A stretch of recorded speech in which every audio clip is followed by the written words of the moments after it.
தமிழ்நாட்டில் என்று திமுக ஆட்சிக்கு வந்ததோ அன்றிலிருந்து இந்து மதத்திற்கு எதிராகத்தான் அனைத்தும் நடந்து வருகிறது. தீபாவளிக்கு கூட வாழ்த்து சொல்லாத முதல்வர் தொடங்கி ஒட்டுமொத்த கூட்டணி கட்சிகளும் இந்துவை எதிர்த்தேதான் பேசிக்கொண்டு வருகிறது. திருமாவளவன், துரைமுருகன், பொன்முடி என பல அமைச்சர்களும் நம் இந்து மதத்திற்கு எதிராகவும் நம் சனாதன தர்மத்தை இழிவுபடுத்தும் விதமாகவும் கொசுவை போன்று ஒழிக்க வேண்டும் என்று உதயநிதி ஸ்டாலின் பேசியிருந்தார். ஆனால் முதல்வரோ இந்து மதத்திற்கு எதிரானவர்கள் திமுக கிடையாது என்று வீரவசனம் பேசுகிறார். தற்போது பிஜேபி தமிழ்நாடு பக்கத்தில் இதை பற்றிய வீடியோ ஒன்று படு வைரலாக பரவி வருகிறது. திமுக இந்து மதத்துக்கு எதிரானதுன்னு எதிரணியினர் ஒரு பொய்யான குற்றச்சாட்டை பரப்புறாங்க. திமுக இந்து மதத்துக்கு எதிரானதுன்னு எதிரணியினர் ஒரு பொய்யான குற்றச்சாட்டை பரப்புறாங்க. ராமர் பிறந்ததுக்கு என்ன அட்டாச்சு?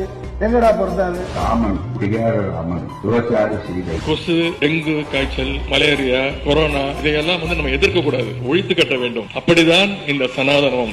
100 வருஷ கோயில் இருக்கு. இதே டிஆர் எங்க ஊர்ல எதிரி தொகுதியில கடவுளுக்கு எதிரா நேரா கடவுள் கண்ணில படக்கூடிய அளவிற்கு இங்க ஒரு உண்டியல் இருக்கா? ஆமா. அதுக்கு எதுக்கு செங்கன் வச்சுட்டு ஒரு காவலாளி நிற்கிறான். ஒருவேளை தனியாக அந்த புரோகிதரை கூப்பிட்டு கேட்டால் அவரும் சொல்லுவார் எனக்கும் தெரியாது. ஆனால் அதனுடைய உள் அர்த்தத்தை கொஞ்சம் நினைச்சு பாத்தீங்கன்னா நம்முடைய உடம்பெல்லாம் நடுங்கும். அவ்வளவு கேவலமான வகையிலே அந்த மந்திரங்கள் இருக்கும். இப்படி கட்டியிருந்தா, கும்பா கட்டியிருந்தா அது மசூதி, உயரமா கட்டியிருந்தா அது தேவாலயம், நிறைய அசிங்கமான பொம்மைகள் எல்லாம் இருந்தால் அது கோவில்.